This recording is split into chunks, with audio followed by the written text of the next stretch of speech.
welcome to the news at 10 here on NTA News 24. We're broadcasting live from our studios in Abuja, the nation's capital. I am Claire Adilabu Abdul Razak. Let's get started with the headlines. What concerns us in civil aviation is how very safe, secure, and efficient we depart point A and land at point B. Federal government threatens sanctions against airlines in the country that refuse to accept Naira for air tickets.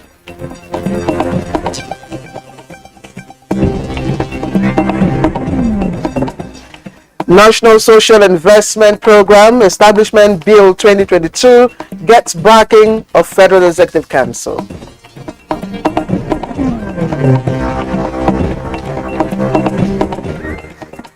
APC presidential candidate Bola Ahmed Tinubu denies rift with national chairman of the party.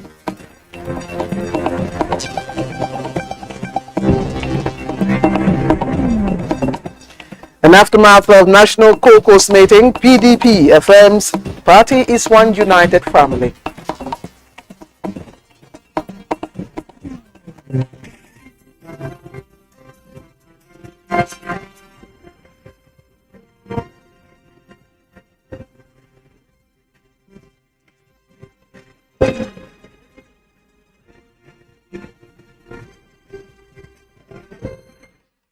Thank you for joining me on the program. Now, the federal government has warned that sanctions await any airline that refuses to accept the Naira for air tickets in the country, describing the reported preference for the dollar as violation of the nation's laws. The Minister of Aviation, Hadi Sirika, issued the warning at a media briefing after the Federal Executive Council meeting. Here is State House correspondent to the Mosambo who reports on these and other resolutions adopted by the Council. The high and the mighty amongst them will be sanctioned if they are caught doing that. NTA had been directed to swing into action, and once we find any airline violating this, we will definitely deal with them. The Aviation Minister, Hadi Sirika, had earlier secured the Council's approval to sign a bilateral air services agreement with the state of Kuwait to open up opportunities for air transportation between the two countries. The Minister has also been given the go-ahead to engage consultants for the revalidation and collection of aviation height clearance taxes on behalf of the Nigerian Civil Aviation Authority. There had been instances where there were air crashes in Nigeria due to masts. The one in Jos involving Wase, Abla Wase, was a clear cut of having masts around the airport or in the vicinity or en route, or any other obstruction for that matter, so long as it causes unsafe operations. That needs to be determined, and that needs to be regulated by NTA. The government will ensure that the law has been enforced. What concerns us in civil aviation is how very safe, secure, and efficient we depart point A and land at point B. And given an update on the national carrier, the Nigeria Air, Hadi Sirika said the process is on course, describing, however, as false, baseless, and mischievous certain media reports that 14 billion naira has been expended so far towards achieving the objective. The entire amount of money spent on national carrier is around the transaction advisory services. And we came here with a memo with approval, and we dish out to the press as to the quantum of money to be spent. That was 352 million naira. And the further contract of 299 million naira. That's it. I'm very embarrassed by that statement. It's not factual, it's not true, it's meant to mislead people. Federal government is committed to establishing this carrier. We've gone very far. We've found a partner. We are negotiating. We will come to council and get the full business report approved, and then we come here and declare. Nigeria is certainly the candidate for a national carrier. It will happen, and it will ease your transport needs, inshallah. I think. The Federal Executive Council also approved 829.8 million naira for the completion of the rehabilitation work on Unko Inyi Apoigboze Road, linking Anambra and Enugu states. It is indeed a very strategic road. And one of the essence of this augmentation is not only because of revising the rates to meet the challenges that the contractor had been facing, but also to ensure that there is more longevity on the road, because another innovation had been introduced that would further strengthen the road.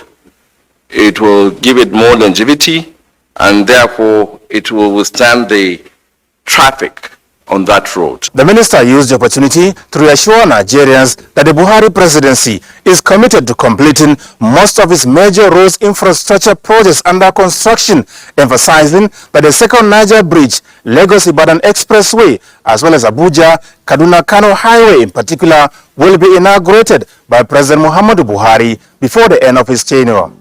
From the State House, Adamu Sambu, NTA News.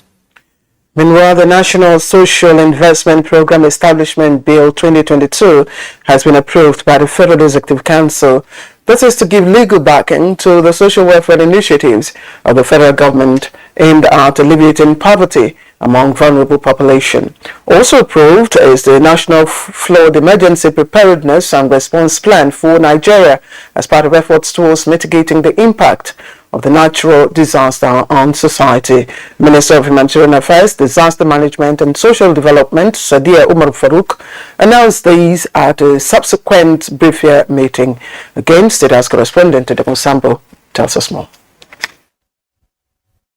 The hybrid council meeting, presided over by President Muhammadu Buhari, deliberated extensively on the impact of the various social investment programs on poverty alleviation and economic development. Sustainability, the ministers say, is key towards achieving government's objectives of lifting 100 million Nigerians out of poverty by the year 2030. And this informed the unanimous approval of the National Social Investment Program Establishment Bill 2022, presented by the Minister of Humanitarian Affairs, Disaster Management and Social Development, Sadia Umar Farouk. You are all aware that poverty in our country, especially amongst the poor and vulnerable in Nigeria, is a serious issue. The performance of the NCIP since inception in 2016 to date, under the administration of His Excellency President Muhammadu Buhari, through the 4 cluster programs of N-Power, JIP, Conditional Cash Transfer, and the National Homegrown School Feeding Program, have been appreciated by Nigerians. Therefore, government's decision is very apt. This is a pro-poor bill.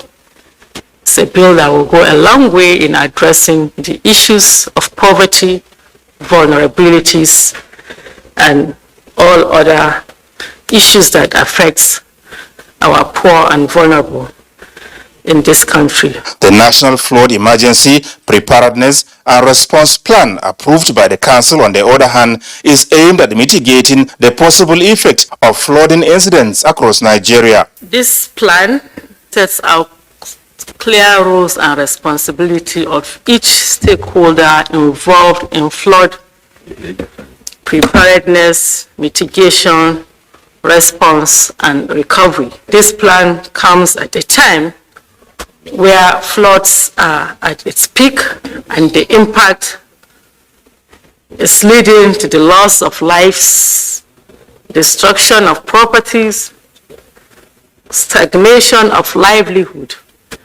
and damage to our environment.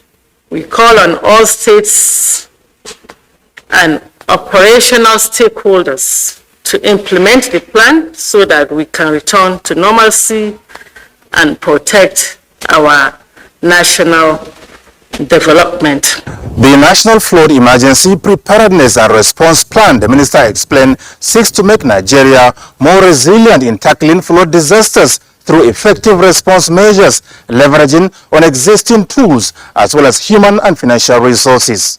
From the State House, Adamu Sambu, NTA News. And President Muhammadu Buhari has also reaffirmed Nigeria's commitment to promoting peace and harmony among ECOWAS member countries. towards achieving desired prosperity. This is while granting audience to the ECOWAS Special Envoy to Mali and former Nigerian leader Dr. Goodluck Ebele Jonathan. State House correspondent again, Adamu Sambo, will give us the details. Former President Goodluck Ebele Jonathan was accompanied to the State House by the new president of the ECOWAS Commission, Dr. Umar Aliyu Toure of the Gambia. His mission to bring President Muhammadu Buhari up to speed on the face-off between Mali and Cote d'Ivoire over detained Ivorian soldiers. Reports say 49 Ivorian soldiers had been arrested in Mali for what the country described as unlawful entry. So far, only the 3 female members in the team have been released. The development is threatening a rupture in the relationship between the 2 West African countries. Cote d'Ivoire condemned the act, calling it hostage-taking, saying it may take action, hence the need for ECOWAS leaders' intervention as advocated by the Special Envoy, former President Goodluck Jonathan. President Muhammadu Buhari pledged an initiative from Nigeria towards immediate resolution of the impasse in the overall interests of the sub-region. From the State House, Adamu Sambu, NTA News. News at 10 and NTA News 24 is broadcast live from our studios in Abuja. We have more news, including National Human Rights Commission reiterates commitment to press freedom. This and more presently. And the All Progressive Congress presidential candidate Bola Ahmed Tinubu says there's no rift between him and national chairman of the party, Abdullahi Adamu. During the meeting at the APC National Secretariat, Bola Tinubu acknowledged a long-standing political relationship between members of his presidential campaign team and the National Working Committee as an advantage in realizing his ambition. Our correspondent Salihu Gwanara reports. The meeting was in 2 sessions, all behind closed doors. First, between the presidential candidate and the national chairman of the party, and the second one between the team and the National Working Committee members of the party. Before the second closed-door session, the party's presidential candidate, for the first time, formally held talks with members of the National Working Committee and spoke on his plans and the need to, as a united family, defend and uphold democratic ethos. Yes, we have to be progressive in our thinking, in our deeds, in our objective to serve the country. That's a briefing from him and the DG campaign, and we had some very, very useful discussion following that brief. At the end of the closed-door engagement, the presidential candidate Bola Ahmed Tinubu responded to questions from journalists.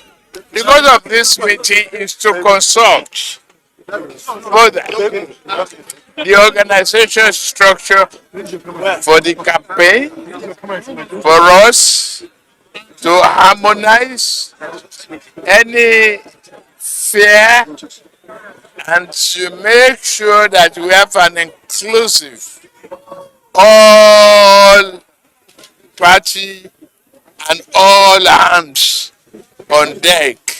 The next general election, he said, is another platform for the progressives to harmonize support and key into the vision of sustainable leadership. APC's vice presidential candidate Kashim Shettima, Speaker House of Representatives Femi Gbajabiamila, Director General APC Presidential Campaign Simon Lalong, and Governor Dave Umahi of Ebonyi State were some of the top members of the party in the presidential candidate's entourage. In Abuja, Saliu Gwanara, NTA News. And while welcoming the presidential candidate of the APC, his running mate and Director General of the APC Presidential Campaign Council, who is also Governor of Plateau State, Simon Baku Lalang, the APC National Chairman, Senator Abdullahi Adamu, said the visit of the presidential candidate of the party was an important one because it provides the opportunity to discuss issues that will ensure success of the party in the 2023 elections. Speaking at the meeting with the APC National Working Committee, Bola Ahmed Tinubu says he was at the National Secretariat to formally appreciate the party leadership for the successful organization of the convention where he emerged candidate. He says he was also at the Secretariat to interact with officials on the role of members ahead of the lifting of the ban on campaigns by INEC. The APC presidential candidate also said that the engagement was to fine-tune and also submit the proposal to the Presidential Campaign Council to the party leadership.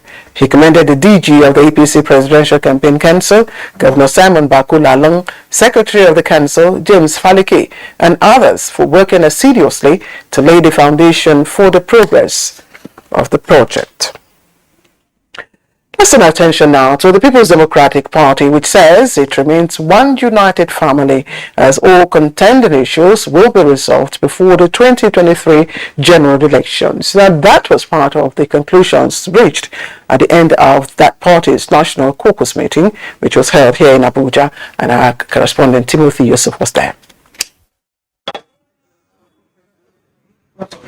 This national caucus meeting is the first leg of the PDP scheduled national organs meetings. The BOT and the National Executive Committee meetings expected next.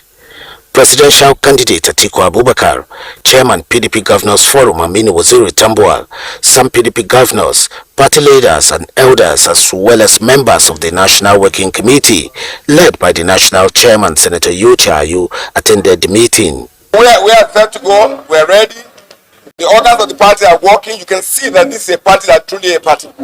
That every decision of this party is in line with the constitution of our party, and we go through all our processes through the organs of the party in line with all the regulations, the constitution, and as provided for. So we're doing well. We're happy.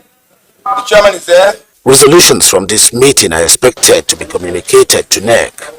Outside the venue of the meeting was a different scenario as party leaders depart. It was a call for the resignation of the PDP National Chairman Uche, alleging that the North is occupying the topmost positions in the party. We need justice! Justice for all!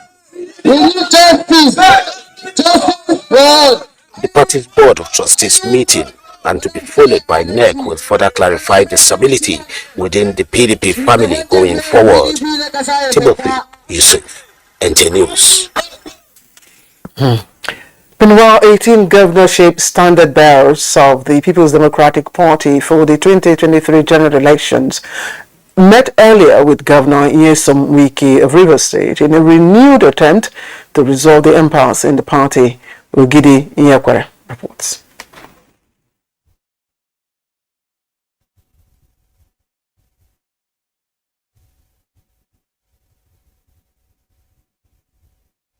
We are here with our brother and friend, and issues that borders on what has happened has been sorted out. The issue has been resolved as far as I'm concerned, because we have heard from both sides, and we're going to meet with the National Working Committee to take a decision.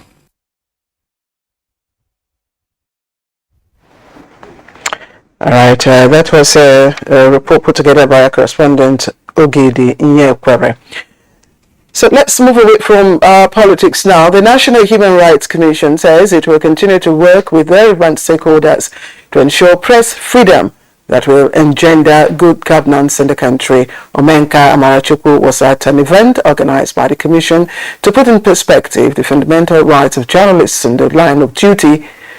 And we now have that report. The Freedom of Information Act 2011 guaranteed press freedom, which also allowed media practitioners to access information freely and the opportunity to contribute their quota to nation building. The National Human Rights Commission, having come to terms with this fact that these human rights and fundamental rights are being violated in some cases, is all out to render necessary support to the media practitioners who suffer any form of human rights abuses in line of its duty with regards to international best practices. For the Commission, it is also to buttress the point that journalists are indeed the conscience of any modern society, as they are often referred. There is no gainsaying that the media have consistently kept the public abreast with information on diverse issues.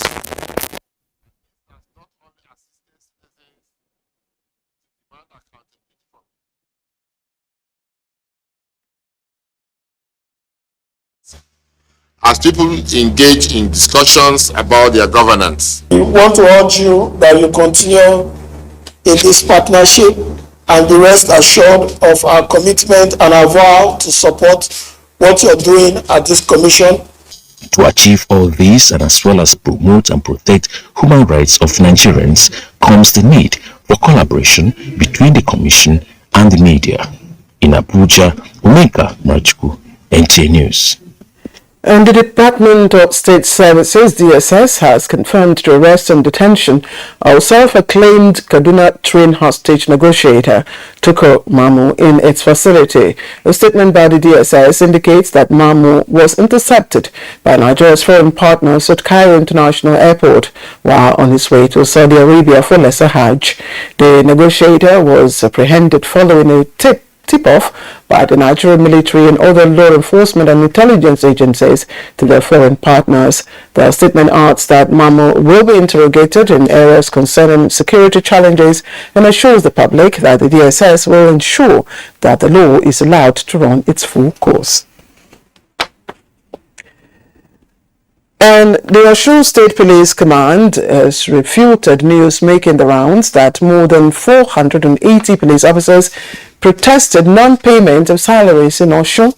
In a statement by the State Command Public Relations Officer, Superintendent of Police, Okpalola Yemisi Olawoyi, the command states unequivocally that the community policing constabulary scheme of the force is a purely voluntary service, which is a federal government initiative to improve security at the grassroots through training and incorporate individuals with prior paid employment who desire to spend their spare time assisting the police in a simple police task within their various communities. Okpalola explains that the scheme is to promote community partnership in crime control through the presence of respected members of the public partnering the force under the scheme to render voluntary service for better and improved policing within their communities. Now, an idle mind is the devil's workshop, so the saying goes. And this adage seems to have inspired the Immigration Officers' Wives Association, IMOA, to engage children and some of its members in skills acquisition summer school. Our correspondent Victor also reports that the Acting Controller General of Immigration, Issa Idris, has expressed an optimism that the 4-week program will improve finances of those benefiting from it. The economic hardship doesn't seem to be abating, and observers are of the view that women and children bear the brunt of it. Worried by this analysis, the Immigration Officers' Wives Association, IMOA, decides to put together a skills acquisition program for children and some of its members. Because of the insecurity, thought of the children being at home and their parents are in their working place, leaving them at home. So I thought of bringing the children to learn some skills. We brought them here to teach them on child mentoring, psychology and counseling, as well as for them to acquire life basic skills that will help them in their later lives. For 4 weeks, more than 40 women and children acquired skills in bakery, batik, cosmetics and bag making. For good measure, the children also went through mentoring and counseling sessions with morals and products to show for it. I learned behavior because it's not everything I did at home, but now I'm now doing everything at home. I'm now my brother's keeper, be obedience to my parents and all that. We learned about soap making and cake, how to make bag and how to decorate it. It's an outcome that delights the Nigerian Immigration Service, and the Comptroller General, who is represented, wants beneficiaries to make the most of their newly acquired skills. I wish to urge you to ensure that you take every advantage of what you have learned thus far from this center in your future endeavors. If the analysis of economists is anything to go by, then skills like these will come handy in improving the country's economic fortunes. In Abuja, Victor Azu, NTA News. Splendid. And we have more on custodial measures and initiatives coming up just after the break presently.